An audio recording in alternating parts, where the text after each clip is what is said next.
have prepared many, repertorial rubrics out of it. This is a repertorial rubrics for responsive. I can explain to you a lot of remedies, but I have no time to express. Sorry for it. This is basically a big lecture which I have given in many countries. I have full body language presentations, 6 big presentations, and I teach body language for more than 8 sessions. Yes. Then this is a reflective. Then you will find fugitive. The last one, combative. This is a very small way of understanding these basic modes. You will find Carcinosin will be between the reflective because he is an honest man, he is a serious man, he wants to give some information in a very honest way. So he will reflect and then he will give answer. For argentum nitricum and like I say, you don't even need the question because they are more, responsive. In close one, you will find carbon group comes up, conium comes up because of the sheepishness of conium. And then you have Anacardium, Cantharis, Lycinum, Stramonium, which will become a part of the combative one. So this is all about Ambragricia. So thank you all for calling me here. And I think, I don't know how much I am able to satisfy you, but this study will be great contribution in your clinical practice. Thank you all. Thank you so much, sir. With that, we move to the second, last most talk of the session. May I now request Kaushik Bhatt, sir, who will be to come up on the dais to share his insights on the technological advancements in homeopathic drugs manufacturing.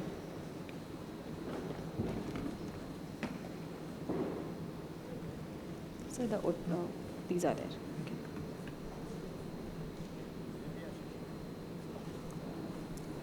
Over to you, sir.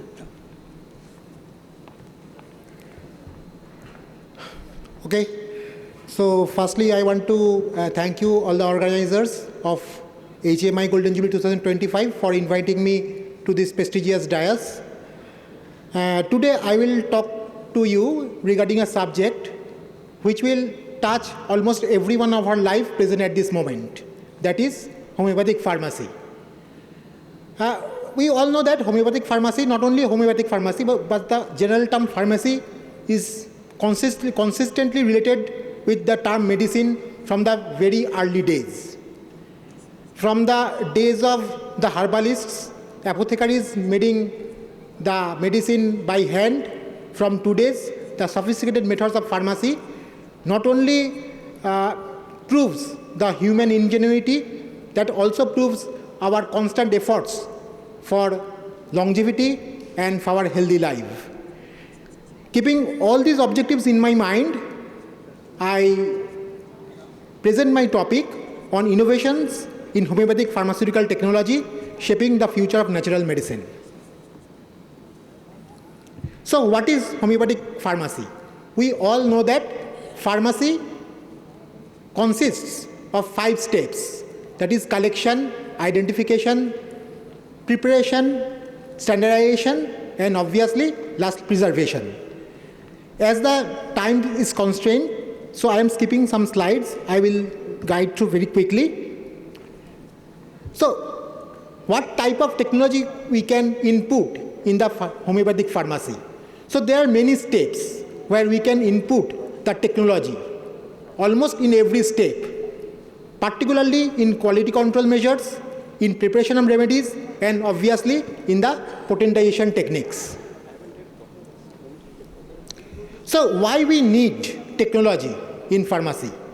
First of all, we have to ensure the drug safety that needs rigorous quality testing, advanced analytical techniques, and continuous measure monitoring and compliance with different regulatory authorities such as GMP and ISO.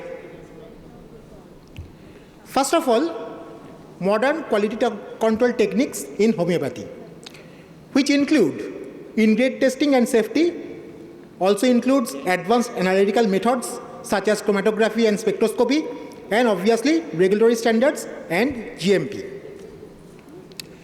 First of all, advanced photomicrography. Why we need photomicrography? In homeopathic preparation, we generally use many type of herbs. And for using the herbs, we need to identify the herbs very accurately, particularly the genus and the species. And for that, this photomicrography techniques is invincible. But in earlier days, we have to look through the microscope to identify the herb. But right now, in modern days, we use live photomicrography, like the right-hand panel, for capturing our images and analyze the images. Secondly, the HPTLC.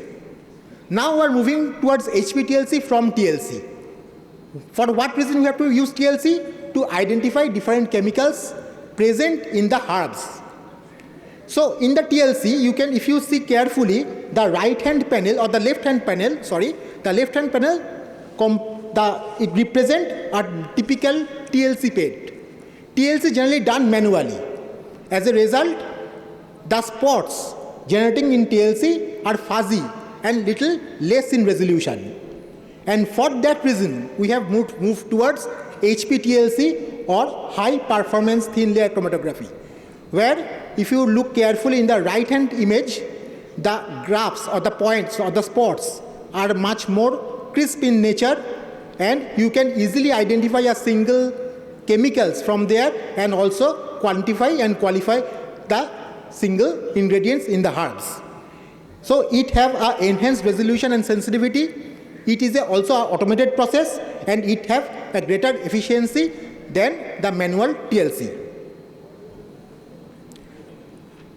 For ensuring herb safety, nowadays, particularly it is already in the new draft format of GMP, the pesticide residue testing methods.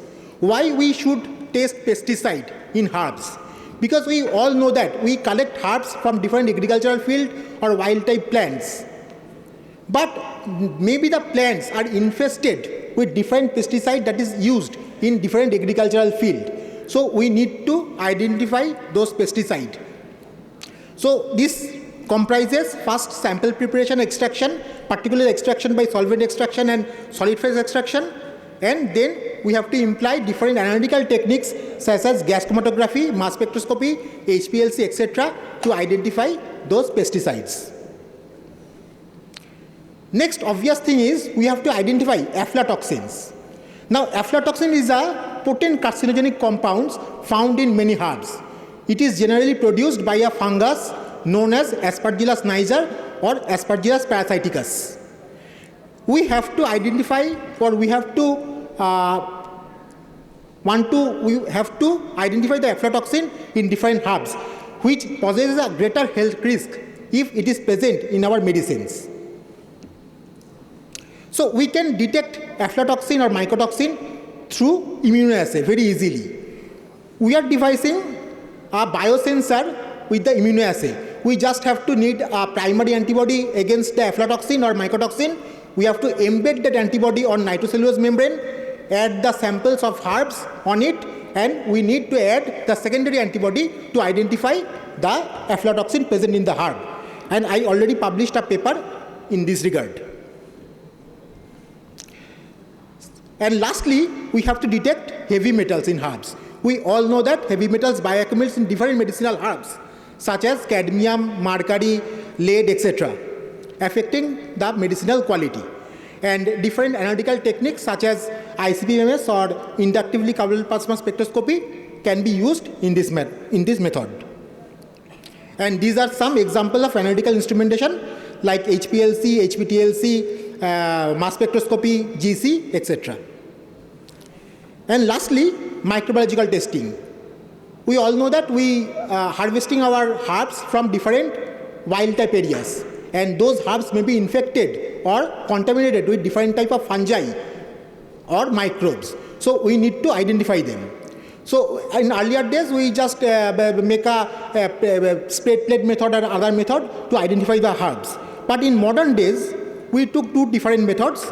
Those are rapid microbial methods or RMMM and biofluorescence particle counting method or BFFC, by which we can make easy count of microorganisms present in the herbs or the finished products. Now we come to the preparation stage. Firstly, the mother tincture. Obviously, we know that we prepare mother tincture by two methods, maceration and percolation.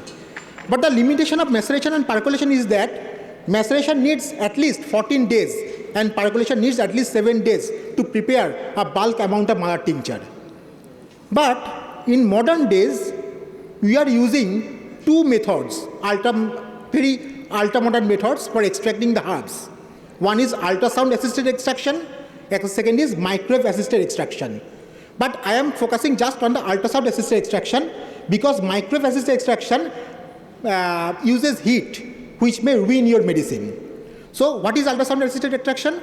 We just have to resuspend our herbs on the solvent you are use, like ethanol or water, and dip an ultrasonic probe and pass through an ultrasonic wave. And by this ultrasonic wave, the plant cell inside the herb will get ruptured and the chemicals will be extracted in your solvent. So easily we can extract your chemical within a short period of time. So we did a comparative experimentation with this maceration and ultrasound-assisted extraction. So we took 4 medicines, arnica, chamomilla, hydrocolloid asiatica, and Abdum augusta. And if you look at the right-hand panel, you will find the graphs represent the classical maceration process of extraction. And if you look the leftmost panel, it is not working properly. So the left of the maceration, you will find within 90 minutes, we have extracted almost 90% of the chemical from the herb. So we can, in the future days, we may replace the normal maceration technique with this ultrasound-assisted extraction. Next is the succussion, obviously, which is most controversial element of homeopathy. What is succussion? We all know about succussion. I'm not going into the details. Historically, we used different kind of potentizers, such as Fincke's potentizer, Boeric potentizer, or ultrasound-assisted potentizer, etc. But what should be the parameter we study for potentization? That is, one is the mechanical efficiency, second is the turbulence generated by the potentization, particularly as Professor Berale said regarding the froth formation during potentization, third is the energy dissipation, and fourth is the accuracy of dilution. But in HAPCO, we use this kind of potentizer. It's based on the homeopathic principle, Hahnemann's principle of potentization. We just replace the manual process by a mechanical process. This machine, actually it have a mechanical arm, robotic arm, which strokes the medicine on solid surface exactly 10 times in uniform manner. After making potentization, we have to dispense the medicine, which is a laborious task. We dispense the medicine, the liquid potentized medicine, on globules, which requires lots of manpower and labor and time. But we can shift to this automated high throughput liquid dispensing, which dispense your medicine through high throughput precision, it is in fast manner, which enhance your laboratory efficiency, and which is essential for our research field also. And we can develop this kind of automated machine or by applying the robotics and the barcoding system to dispense automatically in very short time and in a very efficient and accurate manner. And all this work and myself belongs to Hahnemann Publishing Company Private Limited, and this is our head office and factory. Lastly, thank you.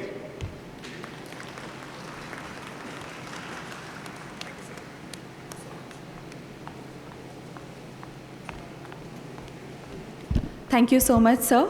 With that, now may I request Dr. Subhash Kaushik, sir, to kindly come and give the concluding remarks on this session.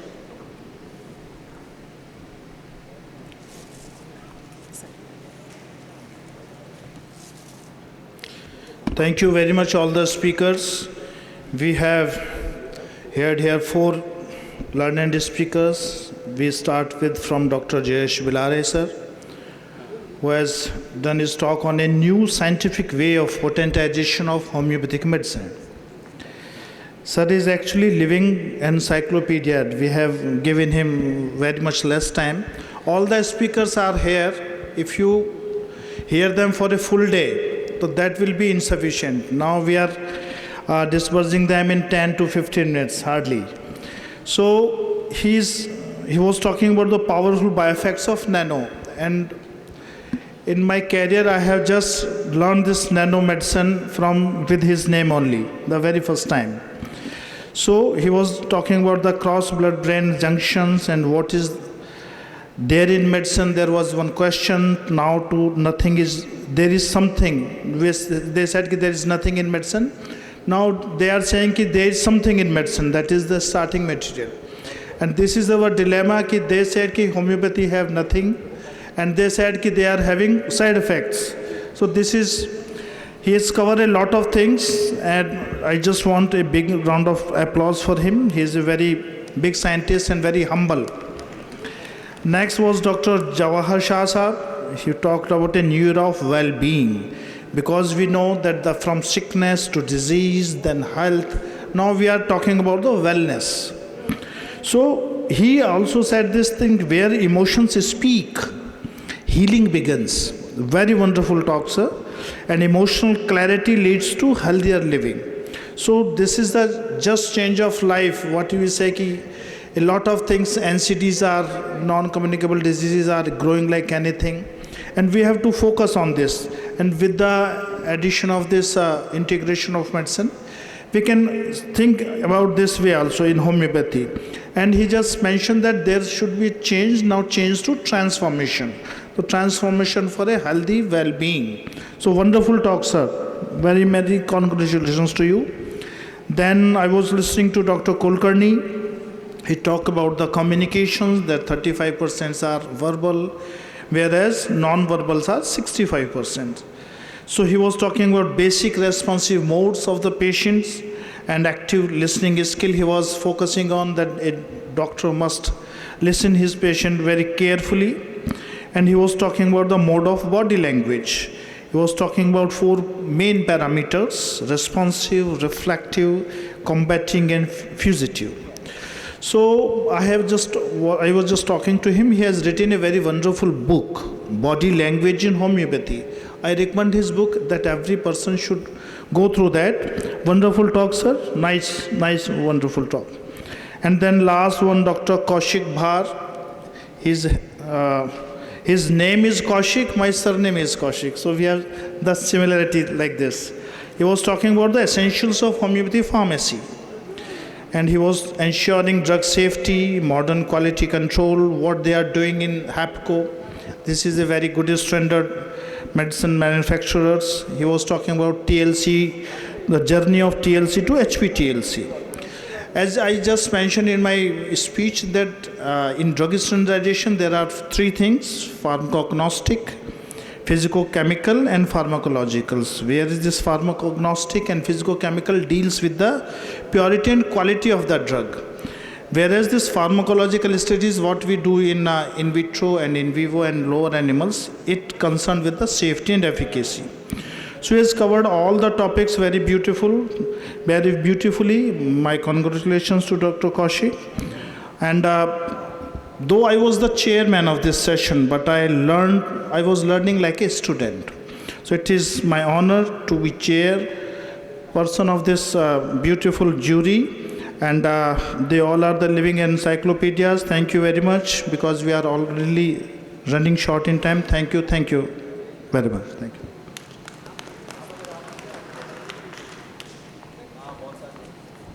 Thank you so much, sir. With that, we'll move on to the felicitation of the speakers today. May I now request Dr. Subhash Kaushik, sir, chairman for the session, to kindly felicitate Dr. Jayaz Bilare, sir.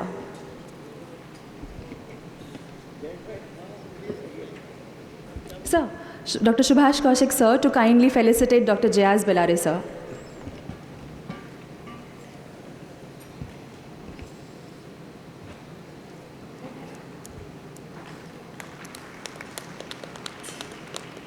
Next, I would request Dr. Subhash Kaushik sir to kindly felicitate Dr. Jawahar J. Shah for being here and delivering an insightful presentation.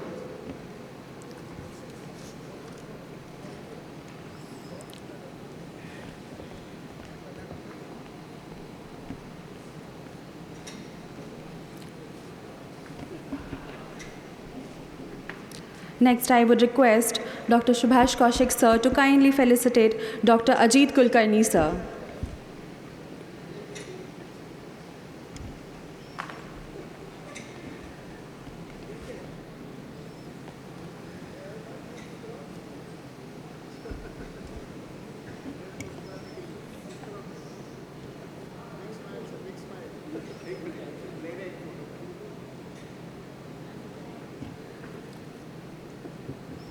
Thank you, sir. Dr. Ajit Kulkarni, sir.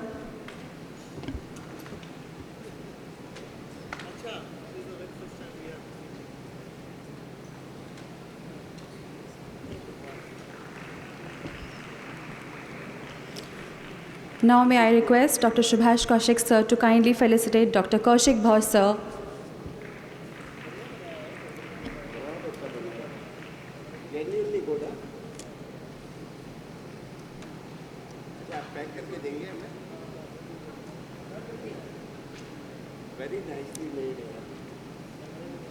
Kargi.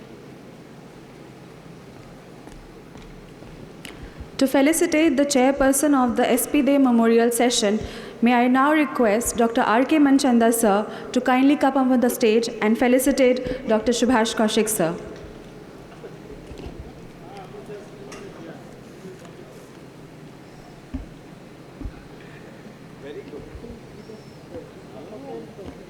जाओ जाओ सारा